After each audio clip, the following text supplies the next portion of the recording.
I wasn't what you would call a nasty drunk. I was a happy drunk. I mean, I would sit up there, joke around, ha ha, he he, and then, go on about my business. My addiction started when I was 8 years old. The people I hung out with were doing drugs.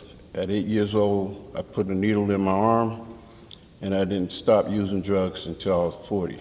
If I had too much to drink where I was, passed out or anything else like that, I said, okay, well, I just dismissed it as just a bad night. I changed drugs. I did a lot of homelessness. I did a lot of jail time. And I did a lot of crimes. As time went on, I would drink more. I got out of jail, and it was a decision that had to be made by me. Somebody very close to me told me about myself.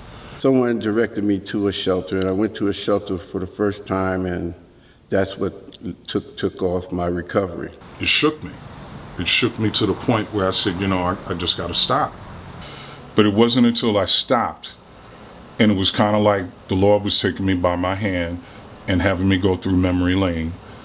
And that's when I realized that I had an issue. I had a problem.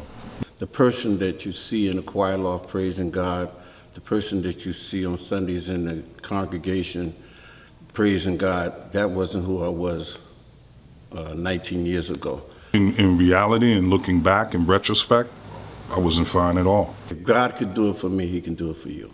There's no shame in asking for help. If you need help, this is the place to get it. I was addicted to crack. I was addicted to heroin. I was addicted to lifestyles. I was addicted to alcohol. I was addicted to stealing, but God.